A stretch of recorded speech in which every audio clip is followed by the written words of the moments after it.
Let's get it. What's going on, everybody? Welcome to the SchuZ Show. I'm your host, Zach, SchuZ Shoemaker. I hope you guys are having a phenomenal Tuesday, wherever you guys are, whether that be afternoon, that be evening, whatever the case may be, or even in the nighttime if you're listening in another country. But with that being said, I hope you guys are having a fabulous day. So, outline for the show today.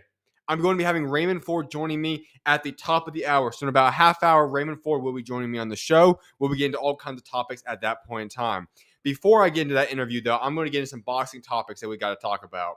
Most recently, Jaime Munguia's PED situation, as well as Devin Haney, potential rumors on who he could be fighting up next, and then some other boxing news as well. With that being said, though, if you guys have any comments, any questions, or topics you guys want me to be able to hop into for today's show, leave them in the comment section. I'll make sure to address those as I go throughout the show.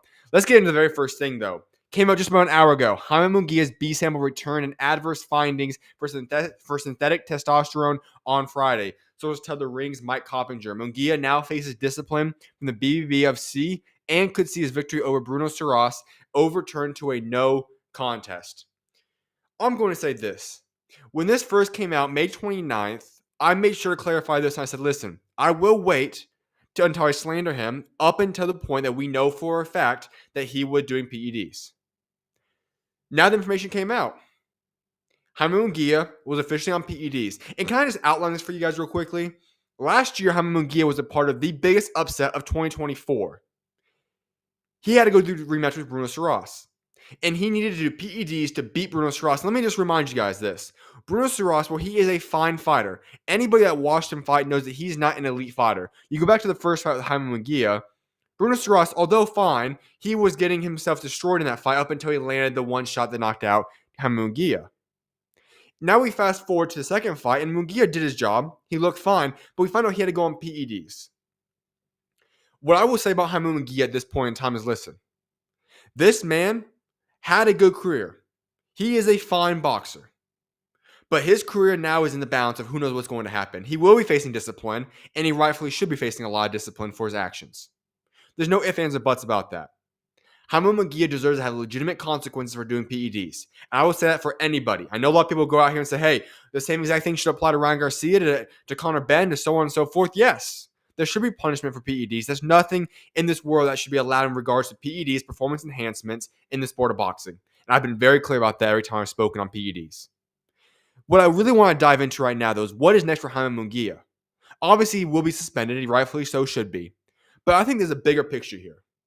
Jaime Munguia, by age, is not very old. But yet, we've seen him try to fight Canelo Alvarez. It didn't go very well for him. And even when we look at the way he's fighting right now, he does not look the same. He's gone through a lot of wear and tear throughout his career, and it started to build up on him, and it was very evident in the past couple of fights for him. And now we find out he was on PEDs. So where does Jaime Munguia go from here? I'm really not quite sure. Because he's now going to have to go off of a long layoff at this point in time, and he already is not looking too sharp at this point in time either. That's why I will say this confidently. Jaime Munguia is going to have to make drastic changes over the next year or so if he wants to even get close to a competitive standpoint of being a legitimate contender again. But you know what the crazy thing is? Even beyond what just happened with Jaime Munguia, there's actually a bigger storyline behind this. Jaime Munguia's his story, I just discussed him. But the big picture right now that I really want to dive into is Eddie Reynoso. Eddie Reynoso is a good trainer. He's done a good job. Obviously, I'll give credit where credit is due. But there's no way I cannot question, and I mean legitimate question. This is not just a hypothetical question. This is based upon factual information, what we know about Eddie Reynoso to this point in time. This is something I need to question and say, you know what? I'm confident at this point in time we need to seriously investigate Eddie Reynoso. Canelo Alvarez, Oscar Valdez, Julio Cesar Martinez, Luis Nery, Jaime Munguia. That is now a total of 5 boxers under his branch that he has trained and worked out that have now tested positive for PEDs. If you have one guy that happens to show up on your resume and have PEDs, all right, I won't really look at you too seriously yet. 2 or 3 will really starting to look at you and say, okay, something's going on. But we're at 5 guys now. There is no way in this world that I'm going to be able to look at you seriously and say, you know what? It's just a coincidence that you've now had 5 fighters all test positive for PEDs. And maybe he is innocent. Maybe he has nothing to do with this. I don't know. But when you have 5 incidences of 5 of your fighters testing positive for PEDs, there's no reason that we shouldn't be able to go look into something right here. because something about Eddie Reynoso's camp is a little bit skeptical. It's quite fishy if we're going to be honest right now. And I think that if I were Eddie Reynoso and I were to be innocent, I would want to clear my name as well. Because everybody in the boxing world has the rightful accusation towards him of saying, you know what? This guy has something fishy going on over here. And he's a cheater giving guys PEDs. We have 5 guys. 5 fighters have done it. We have every right to question that at this point in time. We don't like cheaters in boxing. And if you do, then that's a legitimate problem. If you're producing cheaters, that's a massive issue. And if you are not innocent and you are guilty of this, then sure, you're not going to want to be investigated. You're not going to want to be even accused of these type of things, and you know what you've done. But then if that is to be the case, I think the BBFC, I think whoever's in charge, people need to start looking into this seriously. Because PEDs cannot be tolerated in boxing in any way, shape, or form. And if we have one of the top recognized trainers in boxing right now, a man that has a list of, like I said, Canelo Alvarez, Oscar Valdez, Julio Cesar Martinez, Luis Nery, Jaime Munguia, and so on and so forth, these are guys that have been in big fights. These are guys that have legitimate resumes and names. You cannot be putting these guys on high stakes, whether that be world championship fights, title eliminators, contending fights, big fights, and they are going to be on PEDs, or you have the risk of that being the case. Unexcusable. And this needs to seriously be addressed at this point in time. Because this is no longer just something I'm going to be able to look at and just bat an eye to and say, you know what, it could just be a coincidence. No. 5 guys. Unacceptable. And it seriously must be addressed now. And I'm not sure exactly how it's going to be carried out and done, but we need to seriously be skeptical of this because this is unacceptable at this point in time. There is under no circumstance a rightful way in which you should have 5 of your fighters testing positive for PEDs. This is boxing. PEDs should not be tolerated, should not be accepted, and if they are done, there needs to be legitimate punishments. And I mean legitimate punishments. What happened to Ryan Garcia for 1 year exactly on the date is a little bit fishy to me. That needs to be a little bit longer. Boxing is dangerous in and of itself. Nobody's going to deny that. You can make a legitimate case, and I believe it is the most dangerous sport in all of the world. We don't need guys having performance enhancement stepping inside of that ring.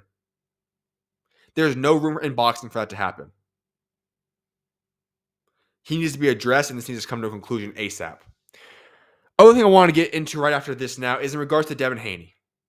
We rewind back to Saturday night. Richardson Hitchens gets his big win against George Kambosos. He goes into the ring, and it appeared as though he was going to call out Teofimo Lopez.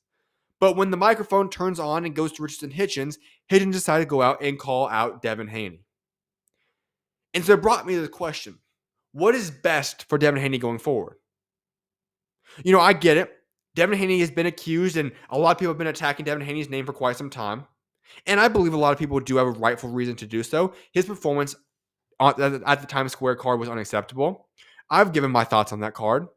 But at the same time, Devin Haney still is a good fighter. I'm not going to take anything away from him. He's obviously still a guy that's probably a top 10 to 15 type fighter in the world. He has to be making moves in the future. I've given him his respect for wanting the Teofimo Lopez fight. Obviously, Teofimo Lopez ducked him. That fight's off the table at this point. So what is next for Devin Haney? Well, one report came out and said this, and though Devin Haney did say that this is cap, he said, in fact, he said, I don't know what he's talking about. I don't know anything about fighting on the Bivol better be of undercard. The report did say this. Devin Haney is set to fight on the Bivol versus better be of 3 undercard. He said Richard Hitchens, Jack Catterall, or Harlem Eubank have been listed as potential opponents, but is most likely going to be Richardson Hitchens. The only reason I'm going to give an attention to this report, because it did not come from a reliable source. It came from some guy on X, but when Richardson Hitchens went and put that on his Instagram story, that gave me a little bit of a sense saying, okay, maybe there's some validity behind this. Not sure it's the facts. Absolutely not. But these are just what was reported on, and then Hitchens went and put it on his Instagram story. He talked about this fact that this was a fight that could possibly be happening. And so we know Hitchens wants Haney. And I already alluded to this on yesterday's show. It was quite obvious with the way that during the build-up process of the George Kambosos fight, Hitchens kept kind of giving little hints and shots at the Haneys. And then we saw the situation when Bill Haney went and visited Richardson Hitchens, and obviously went back and forth. We saw that video went viral. Those type of things are just things that kind of were like, okay, this fight seems to be inching closer and closer to possibly happening. And I believe that we are approaching a situation where this could very well happen in the future. But will it happen next? And does that even make much sense for Devin Haney? Well, for starters, let me say this. At what weight would a Richardson Hitchens fight go at? Would it be at 140, where Richardson Hitchens obviously have his belt? Would it be at 147 where Devin Haney's trying to work his way up? Or would we do a catch weight somewhere in the middle between those three? Regardless of the situation, the only one that makes a lot of sense in my opinion would be staying at 140 and doing the fight. Now, I know that Devin Haney has said in the past that moving up was what he wanted to do, but I'm not sure if it's a necessity. We didn't have a story yet where Devin Haney was seriously weight drained at 140 to the point where he had to make the move regardless of what happened. So if 140 is still capable for Devin Haney to go, I honestly think at this point in time, when we have the situation at 147 where a lot of things are already set, that I'm not sure if moving to 147 makes the most sense. When you could stay at 140, you could do a fight with Teofimo Lopez. You could have done a fight with Richardson Hitchens. That, in my opinion, would make the most sense for Devin Haney.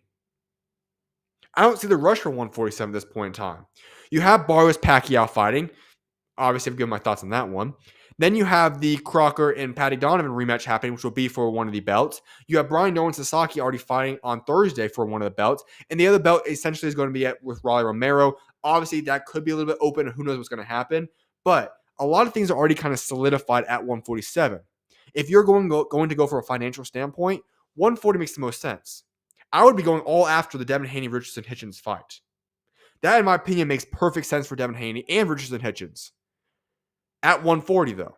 If Hitchens is going to go move up to a catchweight or 147, that doesn't make much sense because Hitchens could stay at 140 and fight Teofimo Lopez.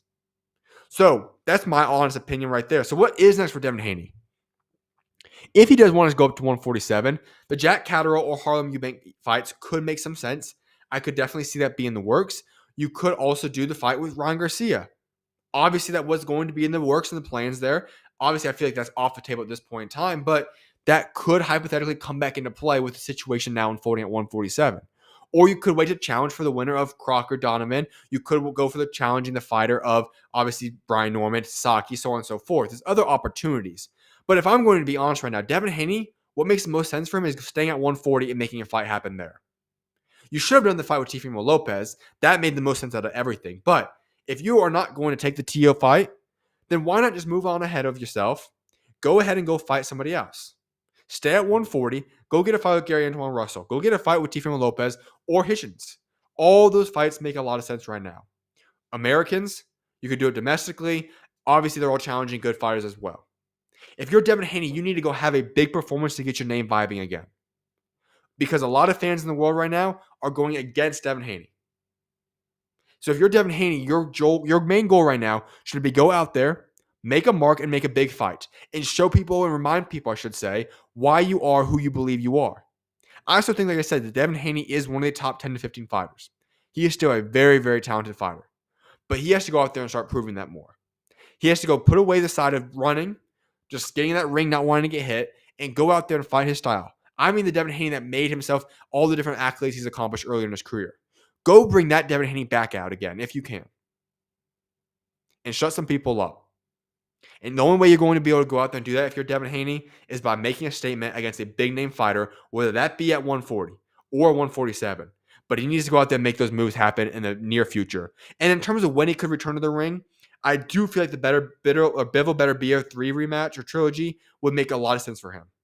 I don't think Devin Haney is going to be able to go style a massive fight right now at this point in time. But if he could go underneath the undercard and have a massive performance on a card like the Bivol Better Beer, I think that makes plenty of sense for him. That would be the fight, in my opinion, to say, hey, you know what? Devin Haney can go make a statement when a lot of people are watching against a good opponent. Go make that fight happen. That, for me, is the most realistic timeline, somewhere around that. And if he could get on that card, that would be perfect for Devin Haney moving forward. Let's get into some other boxing news that's come out now over the past 24 hours. Adam Mazim has called out George Kambosos for a fight on September 25th. All right. This is not a massive fight, but I like this fight. I talked about the show yesterday. George Kambosos earned the respect of a lot of people from the standpoint that, listen, he will always step up to the plate. He will fight the best of the best. At the same time, George Kambosos does not belong back in the ring against the top-level fighters in the world fighting for world championships in the near future. Adam Mazim is not a world champion right now. But for Adam Mazim, this fight makes a lot of sense because George Kambosos does bring a big brand, a big name, and can make you some good money. And I feel like if you're Adam Mazim, making a statement against George Kambosos would be perfect for your career. I think it's a little bit risky, but at the same time, a fight against George Kambosos would be huge for his career, especially if Adam Mazim can go out there and pull off a big performance and make a statement that night. I think that would escalate him highly into the top tiers and put him in position maybe to be a fight or two out from the world championship shot. That would be a perfect fight. Now, will George Kambosos accept that? I'm not quite sure, but I do believe that Adam Azim, I like what he's thinking there. That fight would make a lot of sense. It makes you good financial money, and it could also open the door for you to have a massive statement against George Kambosos. Aaron McKenna tells the ring that he wants to fight for a middleweight world title following his career best victory over Liam Smith and believes the Canelo versus Crawford undercard would be perfect card for it. All right. I really like Aaron McKenna. I was very, very bold in how high I was on Aaron McKenna following his performance against Liam Smith. At the same time, he's not going to get a world championship shot on the Canelo versus Bud Crawford undercard. He's currently ranked 9 or 10, depending on which of the organizing bodies you look at. That is not going to qualify you for a world championship. I like his aspirations, and I do believe he will have a shot at a world championship in the future. But getting a world championship shot in just a couple of months when you're 9 or 10 in the rankings is not something that I see happening. But what I could see him is being on the undercard and fighting another top-level middleweight contender.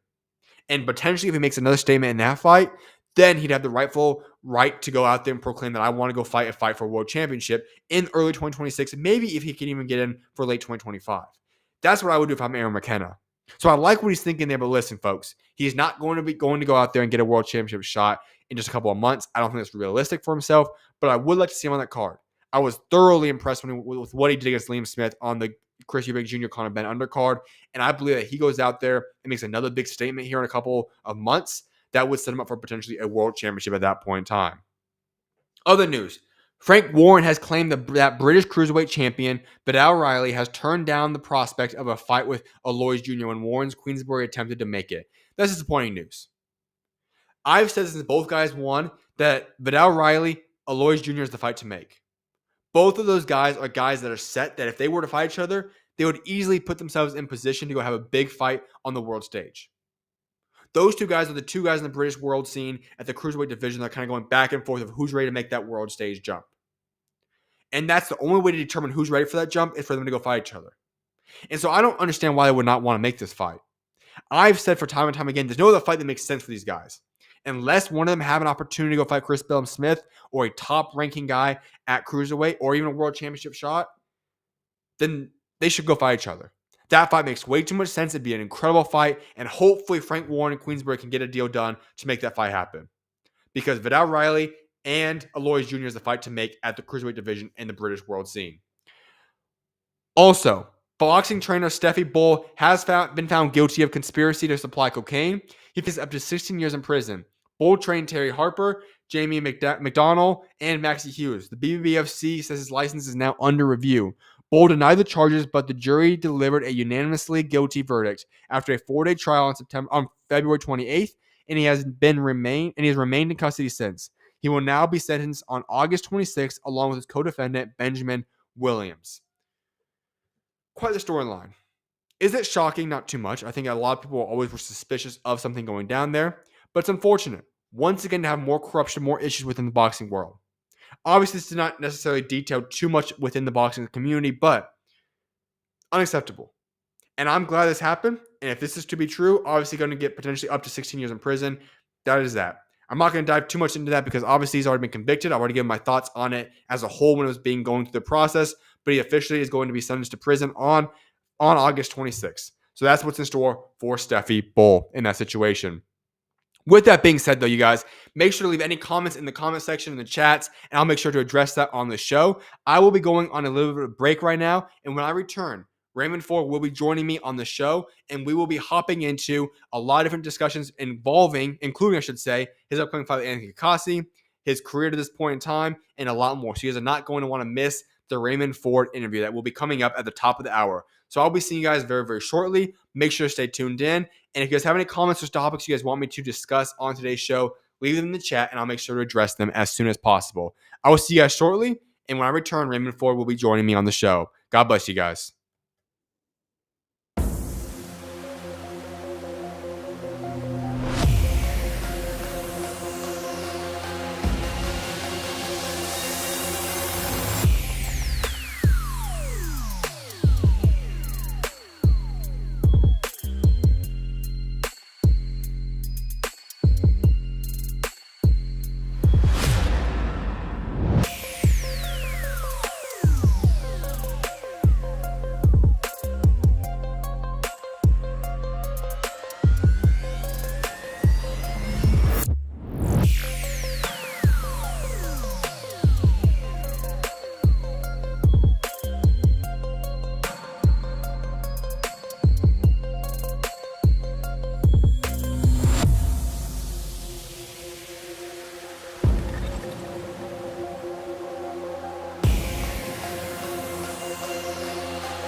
What's going on, everybody? Welcome back to the SchuZ Show. I'm your host, SchuZ Shoemaker. Joining me now is a man with a 17 1-1 record with an 8 KOs. He's number 4 in the WBA and WBC, as well as number 5 in the IBF and WBO and the junior mid lightweight count contenders. He also goes by the name Savage. That's Raymond Ford. Ray, appreciate you taking time to come on today, man.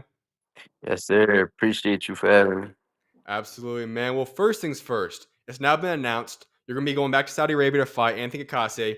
Obviously, in my opinion, this is going to be between two of the top guys, and possibly the winner will come out as the best fighter at 130, in my opinion. You talk about this making of this fight, though. What's your thoughts now that you know it's official, it's solidified, you know who you're going to be fighting? Um, Wait, say that last part again. Yeah. So now that you know exactly who you're going to be fighting, what's your thoughts now that you got a fight finally locked in? I mean, we just gonna take it one day at a time, like how we do in any other camp. Get ready, be fully prepared, and come to dominate. You did a little bit of an interview a couple of days ago talking about the fight, and one of the portions you said is that at first you said no to the fight. You wanted to kind of wait a little bit, see if you can go get a world title shot. What was it about that, and what led you to say, okay, it's time. I want to stay active. I'm going to go take this fight instead for the time being. Um, just because I was gonna have to wait and just be sitting, so it just made more sense to stay active and stay in the camp and sharpen up my tools and just get another fight while I gotta wait for these other dudes to do what they do. When you talk about Anthony Akasi, he's 24-1, former world champion. Would you say this is going to be the toughest opponent you face at this point in time? Nah, I think my toughest opponent is myself. All right. Like skillfully, I don't think none of these dudes is on my level. Nobody that I fought in the past and nobody that I'm gonna face in the future. I just feel like I'm the best. I do like that statement right there because when you talk about your resume already, you're 26 years old, you're already a world champion. You could very easily become a 3, 4 weight class champion in the future. When you talk about what's in store for your future, the goals that you have set for yourself, what are those? Where do you see yourself in, 3, 4, 5 years down the line? I see myself on a pound for pound list, being mentioned with the best in the sport, and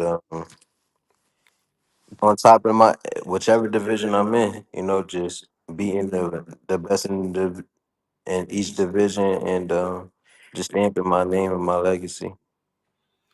I want to go back into the Kakasi fight. Obviously, I'm pretty sure I know what your answer will be here, but when you talk about that fight, what's your prediction? How do you see that fight going down? I see it going down as a knockout. I think I'm gonna knock him out, and I really feel that. Like I'm not just saying it. I really believe that I'm gonna knock him out. You obviously know Eddie Hearn, he's been your promoter. When you talk about the position of this fight, if you come out victorious, if you knock him out, what would be the situation next? Do you feel like that would lead to a world title shot right then, or what do you think is going to be in store for you if you get past that fight? Maybe we just gotta wait and see.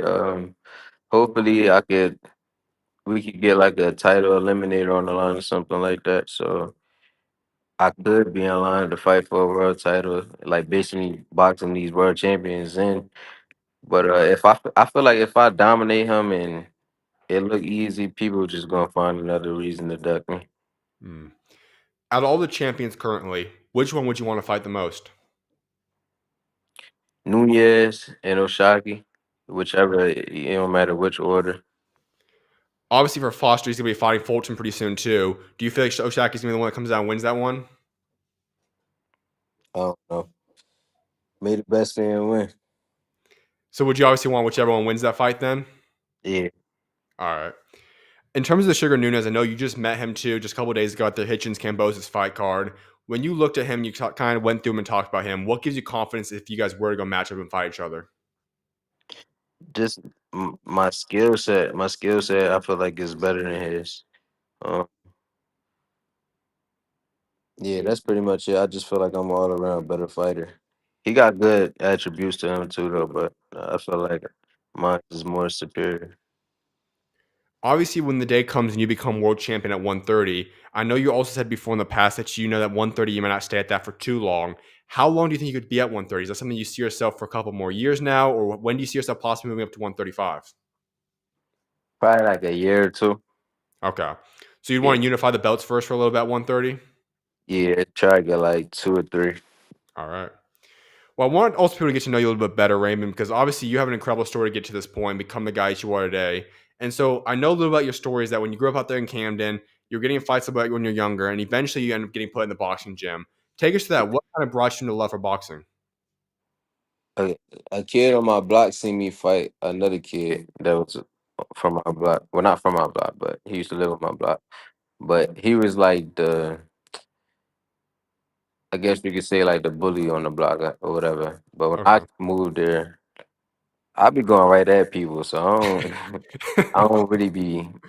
I don't give in. Like that never been my personality. Like I never like fall in line. So I feel like you somebody who's supposed to be like big and bad. I'm gonna show you I'm bigger and better. So Mm. um, he seen me fight that kid one day, and he basically like he was a boxer. He basically took me under the wing after he seen me fight him, and I just been with him like probably like every day in that whole summer. Like I was just with him the whole time.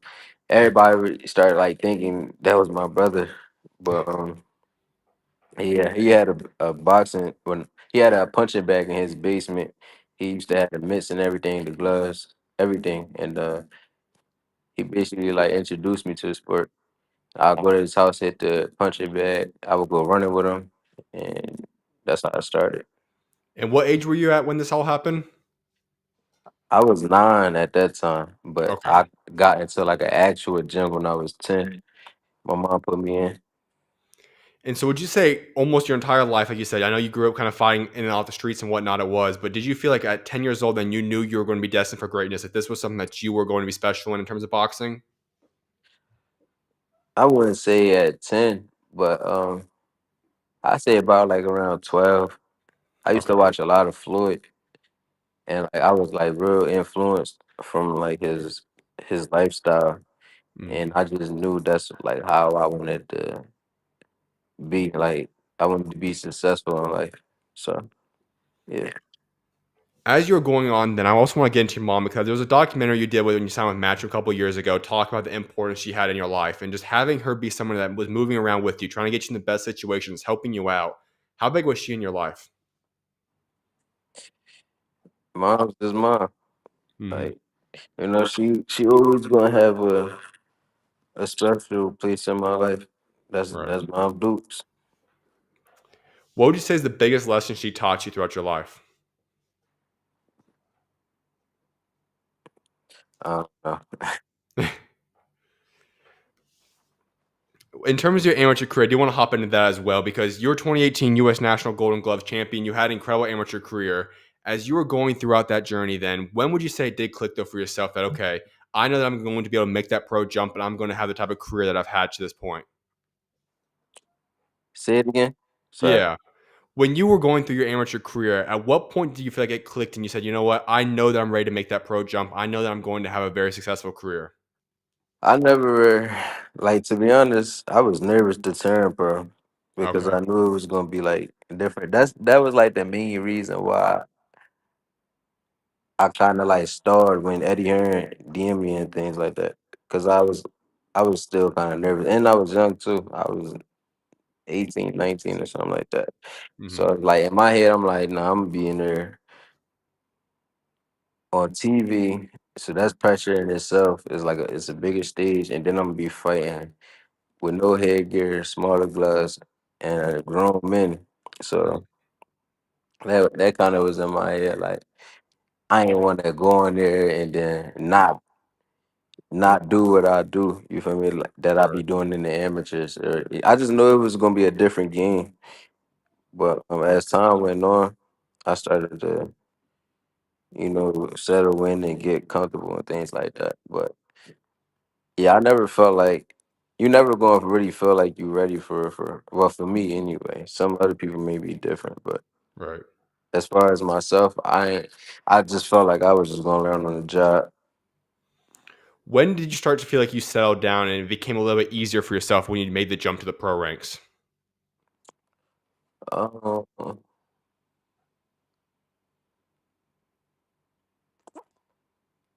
damn, I'm trying to think like a specific. I want to say when I fought Medina. Richard Okay. Medina. Yeah. Yeah.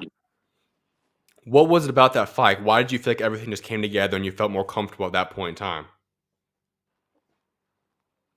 I really don't know. It just all happened then? Yeah, I feel like that was like one of my best camps. Besides, like the last sparring session, I had messed my hand up. Hmm. So like, and I messed it up real bad too. So like, if you like really watch the fight, I really wasn't throwing my left hand that much, and like when I did throw it, I wasn't like really putting nothing on it for. I was just making him like I was pump faking it, like making him think I'm really gonna sit down on it, but I wasn't. Okay. No, no diddy. That sounded good, but yeah. I also want to ask about that component because I know you've had different injuries before your career. That's obviously one of them right there. I know also we go to the next ball fight. We'll go into a little bit deeper in a minute here too. But in those situations, you go through tough circumstances right before fights occur. And obviously you're going to the fight not at 100%. I know a lot of boxers are never going to go into the ring at 100%. But you've always found a way to still go out there and perform at a high level, regardless of what happens. Even in the Nick Ball situation, I had you up 115, 113 that scorecard there. You Mm. just look at those situations. How do you do that? Because a lot of boxers don't do that. How do you still go out there and perform at such a high level? It's just the mentality. All right. Like early on in the fight, it just wasn't clicking. Like I couldn't. I don't know. I just wasn't feeling it. Mm. But then it was like as time went on, it was like fuck it. You just gotta fight. But a lot of people in that situation, they would have pulled it up and they just would have gave in. They probably would end up getting stopped or you feel me, like whatever. Like a lot of people, they don't got the type of mentality I got. But I'm a person that's never gonna give in. I'm always gonna try to find a way to win. And yeah, but yeah, I'm a fighter. That's just the fighting mentality that I got. Have you always had that mentality, or did that take a little bit of time to develop and fine tune? Nah, I always been a fighter. Right. Like my mentality didn't don't come from boxing. That's just how I was Okay. as a kid. That's just how I am. Going a little bit more into the Nick Ball situation, when you're going through that fight, obviously your world title's on the line, and I know the weight cut was a little bit difficult for yourself. At any point in your mind, were you thinking, is this the right opportunity for me? Is this the right situation? Or just what was going through your mind as you're trying to get through that weight cutting process?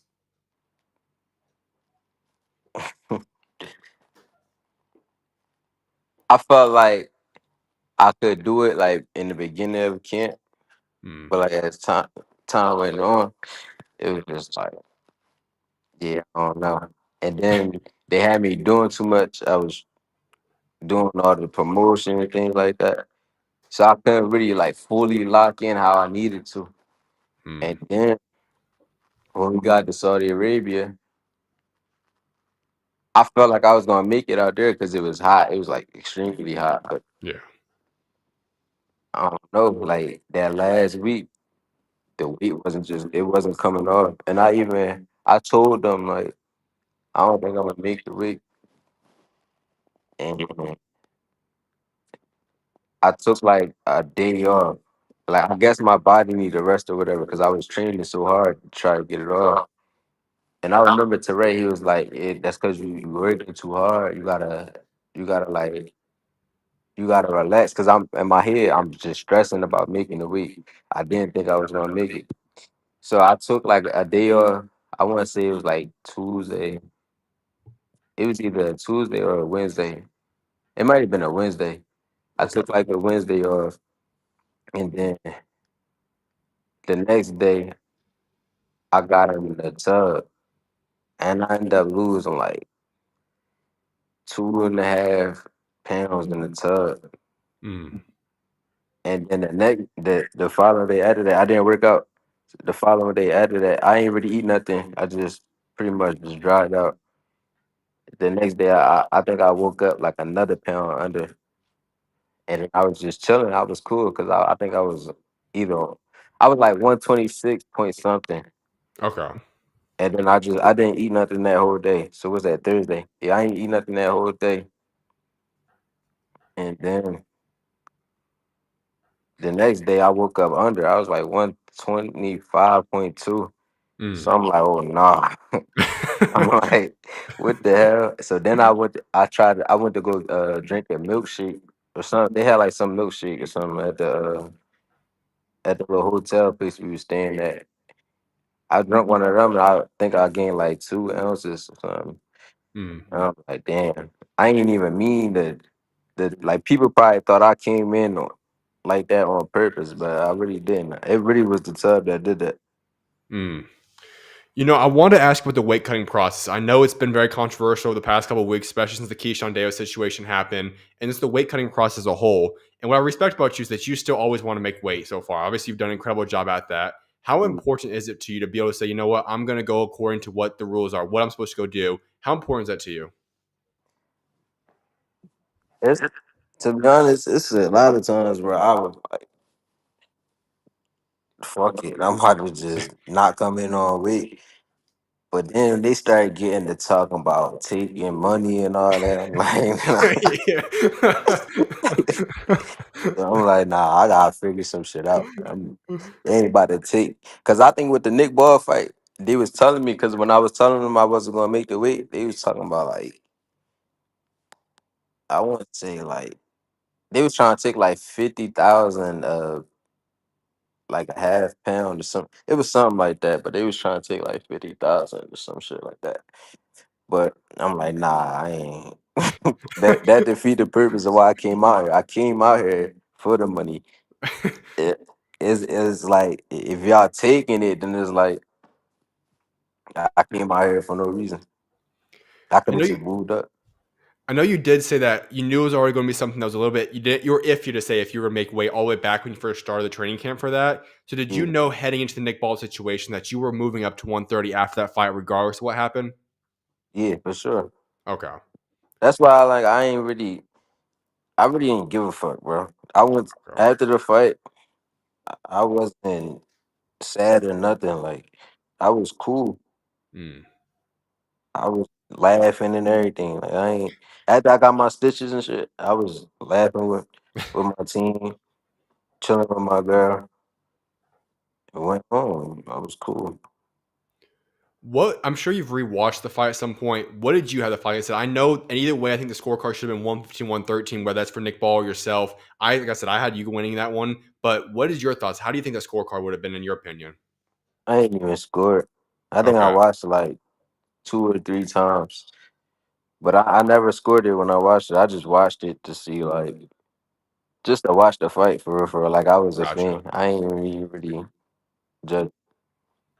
Obviously, that was an incredible fight, and I know it's probably very unlikely. I don't think Nick Ball will be moving up anytime soon. But would you ever want that rematch if it was hypothetically possible to happen at 130? Would you want that rematch, or are you completely done with that chapter?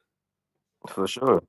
Okay, Like I'm done with that chapter at 126. I'm not right, going to entertain talking about Nick Ball when he's still at 126 because I'm not going. I'm not going down. right. So he move up to 130, then of course.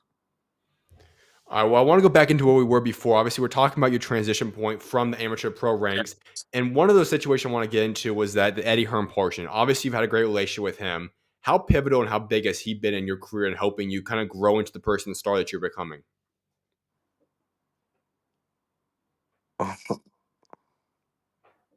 That'd be cool. I know there was one thing I saw on X you posted about a couple of days ago. It was with the Sugar Nunez one. He was calling one of the best guys in all the world. What's your thoughts on that point? I know you made a little response on Twitter about that one. So overall, just how do you take that as a promoter when you see someone like him going out there and talking about Sugar?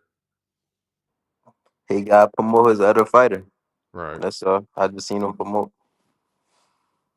Is that a relationship that you see continuing for a foreseeable future, or is that something you're still happy with Eddie Hearn? Yeah, I mean it's cool. I don't got no bad relationship with him or nothing like that. Okay. It's just it's business. Right. I also want to ask you because Zaquan Moses was on the show a couple of weeks ago, and I wanted to ask you about him because when you talk about young guys, I think he's right up there, some of the top prospects in all of America right now, possibly even all the world. You could say that. How special is he? He's special for sure. Zay got me ready for Komatar. Who else I thought that was softball? I got some rounds in with him for Gonzalez. Hmm. Yeah, I spar Zay a lot. Like Zay Sharp for sure. Definitely. Also, you had another big fight, and I feel like this was one of your big moments. Reese Bellotti had when you won the WBA Continental Featherweight title, August 14, 2021, in England.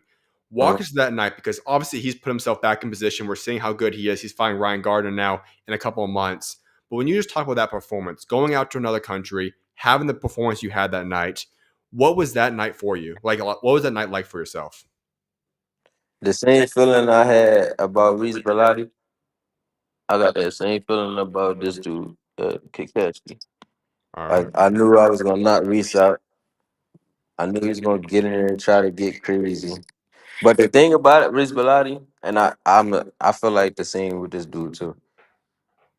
He was showing respect. Like you see him get in there with other people, he just going nonstop. But I feel like when you got somebody sharp in front of you and that can catch you with something that Mm. it can change the situation, they start to think a little bit more with they and they using their brain. So and I seen the same type of fight with Kakashi and what's Lee Wood or nah Josh Lawrenson. I okay. seen like it was moments in there where it was like early on he didn't really want to get hit with that shit. Like Right. I don't know though. We gonna see. But he get crazy in there with me. He going to bed. That's what I love about your ability, and it's something else I want to touch up on because you talked about it. I'm not sure, I forget who asked you the question, but it was about the Tom and Jerry situation. And I think, in my opinion, at least for you, it's why you're one of the most entertaining guys. Is that you go out there and obviously you are one of the most skilled fighters, in my opinion, right now. Especially if we're talking about contenders right now. But you're also entertaining. You also have the ability to go catch a guy as well. When you Yeah. talk about balancing those two aspects of not necessarily being the guy that goes runs around, you don't get hit a lot, but still being able to apply the pressure. How do you balance those two components in today's boxing world when obviously there's a lot of debate around that? I think it's just situational. You just gotta. It depends on how who you fighting. You just gotta adjust on the fly. Like if I feel like if I'm gonna get in there and be on, I feel like if it's a night where I gotta be on some Tom and Jerry shit, I'm gonna be on some Tom and Jerry shit. That's what I gotta do to win. So, but if I feel like I don't gotta do that, maybe we can get in that pocket with it. All right. I'll step to you. Like I feel like you gotta be an all around fighter. It's really whatever it take to win. So. Now, obviously, there's a little bit different. I think some people obviously confuse the aspect of having great defense with obviously running around. When you talk about some of the situations, would you refer to like what William Skull obviously did against Canelo? Would that be something you'd be willing to do, or is that something that's even a little bit too far in your opinion? If that's what he felt like he needed to do to win, then All I right. can't. I can't not with how people fight. He don't. As long as they not fighting like this every night, Okay. they giving you performances like this every night. Then I don't see what the problem is. It's game. Like you in training camp and you game playing it for a reason. Hmm. If that's the game plan, you can't be mad at that. That's what they working on. They can't. I like that point because I think a lot of people look at boxing. I think there's too much of a stigma between what's happened in the most recent fight. I know there's always this saying you're only as good as your recent fight. When you talk about as a boxer overall and evaluating guys, because you obviously will look at guys, for example, Kakasi, you're preparing for him. I'm sure you look at multiple fights in the past so you can prepare for him. How big is it? And do you think it's a problem in boxing media where people do look too much at what happened most recently opposed to the career track record? Yeah, definitely. They definitely you judged off your last performance. That's what they say, right? Like you Yeah. only as good as your last performance. So Right. that's definitely how it is. And then they gonna love you as soon as you go in there and blast somebody in 2, 3 rounds. So it's just come with it. When you are a boxer, and obviously when you step in that ring, all the tension will be on yourself as well as the criticism.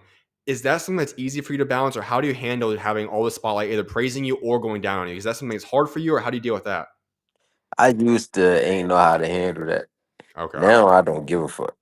Right? All right. I done been like on the good side and the bad side. So I know it's part of the game. You just gotta charge it and just take whatever come with it. Like this is the life that we chose, so you really can't you really can't complain about it. Like it's going to happen. It happens to everybody. You're not always going to be on the people's good side. Right. You just got to embrace it though. You said that it wasn't always a case where you're able to just ignore it, not really care about it. When did that kind of switch for yourself? What do you remember? There was a certain fight or something, or when did it all of a sudden say, you know what, I can't be looking at this stuff. I just don't care what people think anymore. I think when I fought Eddie Vasquez, Okay. I was just like, after that, I'm like, all right, fuck 'em. Like for real, because they not. I don't. These people don't know me. At the end of the day, I go home to my family, my kids. You feel me? All my people still love me, so I really don't care what nobody else got to say about me. They not in there doing what I'm doing. They on the outside watching what I do Mm, because they can't do it. They right. just they gonna talk and say a bunch of things that they would have did, but they not in there doing it for a reason.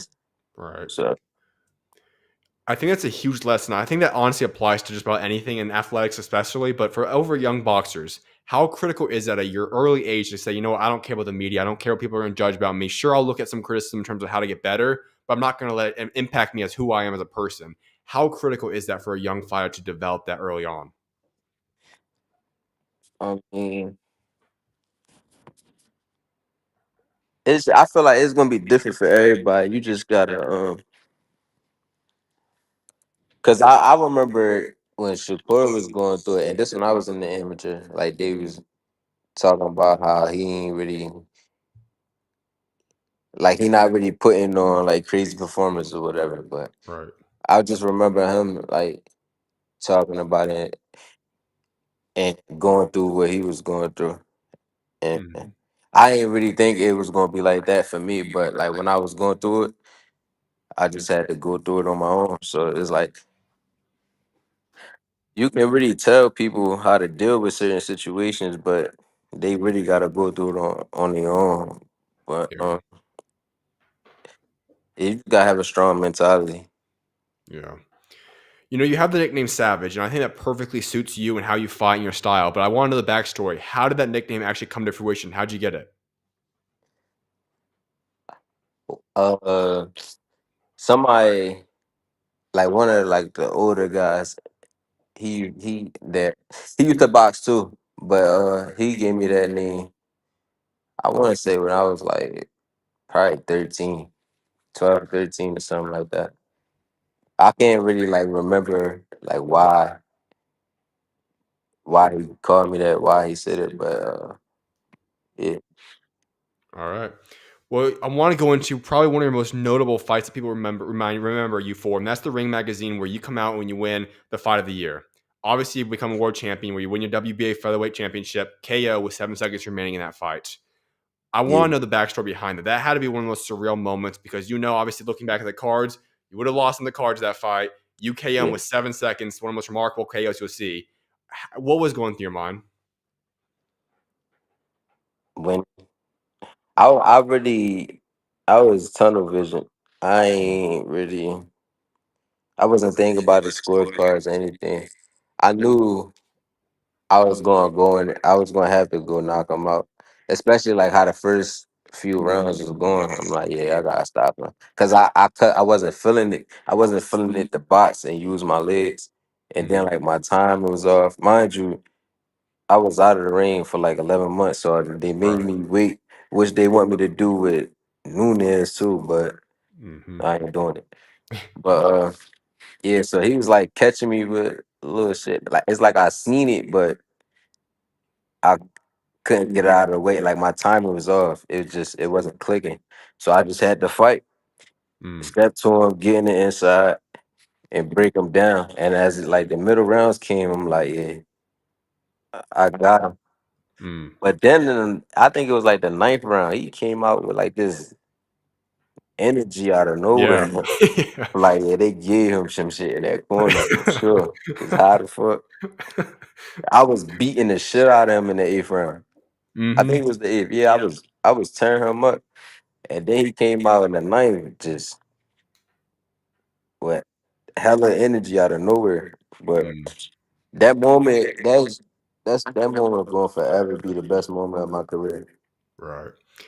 I can't even imagine what would go through your mind. I know myself sitting there. I remember watching where I was when it happened and everything, but I can't even imagine what's going through your mind. I mean, you're talking about it's as close as you're going to get to a game winner as you'll see. Obviously, in basketball, we see those things happen. You don't really see that in boxing. Obviously, you could say the Fabio Worley are technically that situation, but when you talk literally on the clock, what went through your mind when you knew the count was done? You won the fight. You're world champion. You're world champion, one of the greatest KOs you probably ever have. What was the first thing just going through your mind? Shit, I was tired as hell. I think that's the real reason why I fell to the floor. I was trying to catch my breath, but nah, it was emotional. Like it was, I can't really describe it, man. It was like an out of body experience for real, for real. Mm. And then like the crowd was just going crazy, so that made it like even more crazier in my head. It was just, I don't know, like it was the moment was crazy. When do you feel like it finally settled down? Because I'm like you said, I'm sure at that moment you don't even know how to react or whatever. But I'm sure eventually, a couple days later, you probably rewatched the fight and kind of let it settle down for yourself a little bit. What I was ain't that like? sleep for 2 days. Oh, for real? I stayed no cap, like literally, I'm not playing at all. No naps or anything. I stayed. So from the fight, like the morning of the fight when I woke up, I fought. Then I had to go to the hospital. I was in the hospital till like 5 in the morning because all they had to do was stitches, but for some reason they was taking long as hell. Hmm. Um, so after I got out of the hospital, I drove to Jersey, and then I stayed up the whole next day. That was that Sunday. So Sunday I stayed up the whole time, All and right. then I drove to North Carolina Monday morning, and then I stayed up that whole time until like nighttime. No cat, like, but I was just going through, like, the whole time, like, when I was sitting, I'm just going through everything, like, watching the fight over, going through all the comments, reading Hmm. everybody's text messages. It was just, yeah, I don't, it was crazy. Now, did It you was even like, try sleeping or? nah, I Oh, so wasn't you do? You're tired. to stay up then? Okay. It was like, it was like I was in a movie or something. It was Hmm. crazy. I got a lot of love. At that point in time, you become world champion, and I know that's a feeling you want to taste again. Obviously, will it be in as crazy a fashion as that one? Obviously, I don't know if that's going to happen ever again, but I'm sure you want to become world champion. We talk about that. How much sweet will it be to become possibly a two-weight world champion in the near future at 130 now? You said how much would it mean? Yeah, how much would it mean to become a two-weight world champion at 130? Uh, it's going. It's I don't know, to be honest. I think it's probably gonna be like. I don't think it's gonna be like another big moment for me. It Mm, will, cause I'm gonna be another world champion again. But right. yeah, I don't. It's gonna be more like, all right, I belong here. Like, Mm, I did it once already, so it's like now I know I can do it again. It's really just a waiting game. Like that's what's like pissing me off, cause it's like I could have just moved up, vacated, and then fought yeah. whoever the WBA champ was at the time. You feel me? But you live and you learn. So going back, if you could have made a decision of moving up at 130 when you still had the belts to defy Nick Ball, would you have done that as opposed to what you ended up doing? Hell yeah. Okay. Cause I feel like I kind of feel like I'm being, I don't want to say blackballed, but it's like nobody want to fight me. Nobody's willingly gonna Yeah. get in that ring with me and risk losing their title to me when they can go fight an easier fight somewhere else. Hmm. So like that's the frustrating part. It's just that I gotta wait in line again when I already waited 5 years to get my first world title. It's like I gotta start all over again. And I feel like it's not that hard with certain motherfuckers. Like with certain people get a title, lose their belt, and then go up in another division, it's easy to get another title shot. That's But true. for me, niggas making all type of excuses to not have to face me. And it's kind of annoying. I know we talked about sugar a little bit ago, and I know a couple of the comments have already discussed this as well, but When you talk about that situation, I think on paper and right when he won his world title, I said, okay, both guys in match room. This is the fight that makes a lot of sense. It could easily come together. And so I have to ask you, you know more than I obviously know there. Do you have any idea why the fight's not happening? Obviously, you said you could have waited 11 months, but I'm saying obviously before the end of the year. Why, when you guys are both in match room, you're a top contender, he's obviously world champion. Why is that fight not happening in the next 6, 7 months? They told me I was gonna have to possibly wait 12 to 16 months to Oh, fight 12 to Nunes. 16? Yeah, that's what they told me. I could be waiting 12 to 16 months to fight him.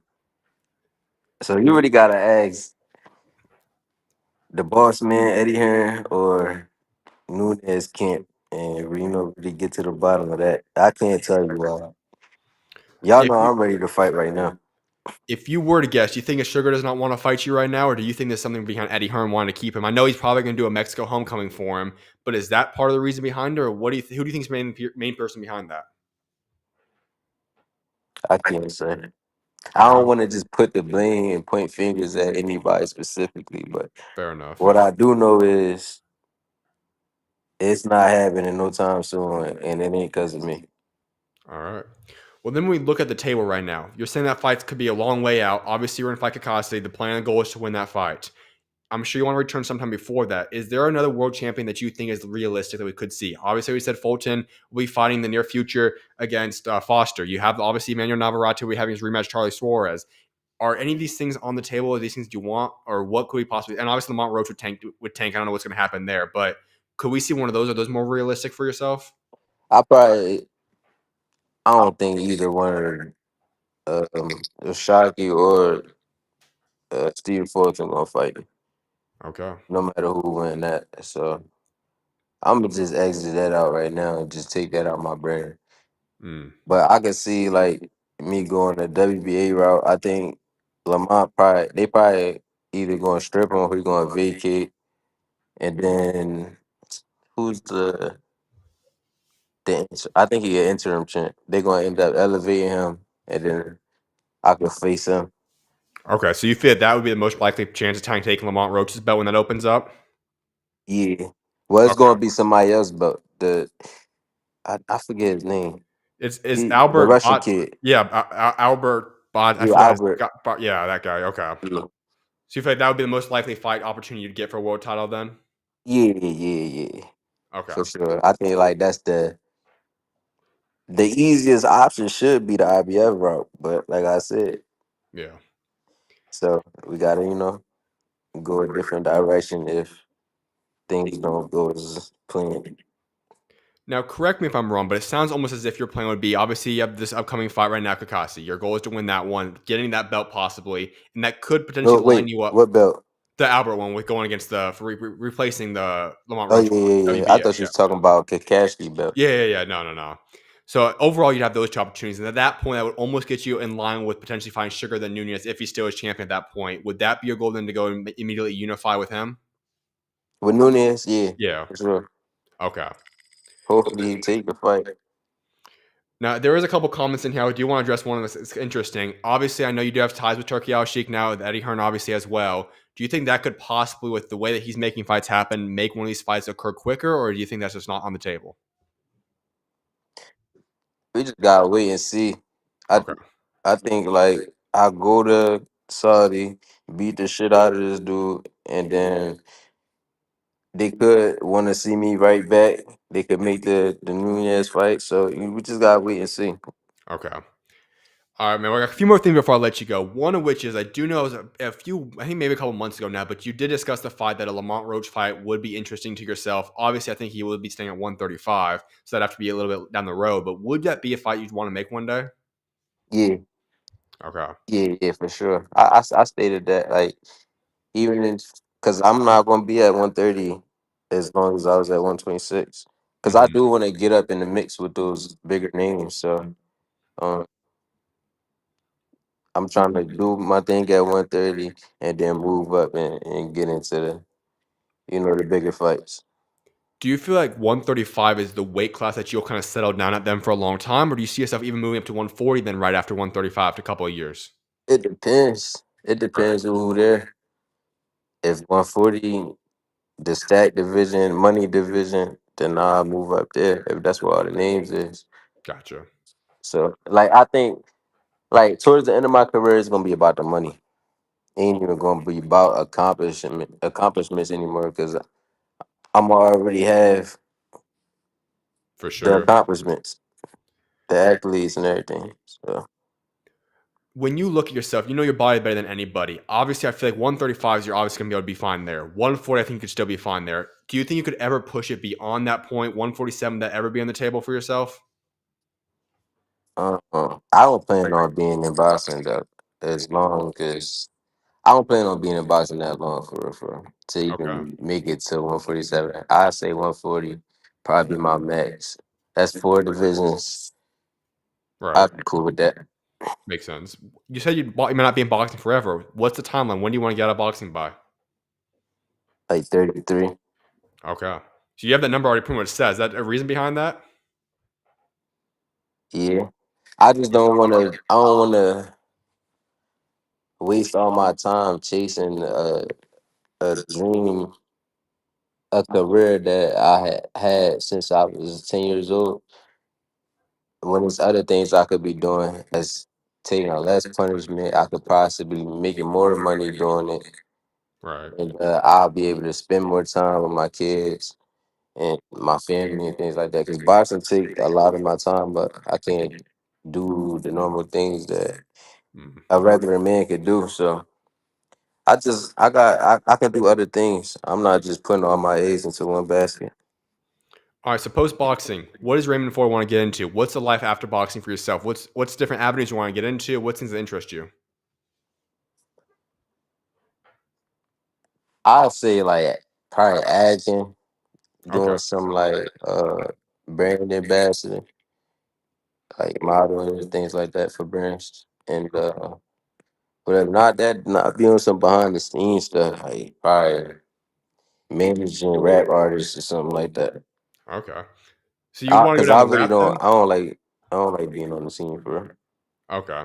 So would you want to go down the rap industry then, or you would want to do any managing with boxing or sports? Nah, once I'm out of boxing, I'm done with it.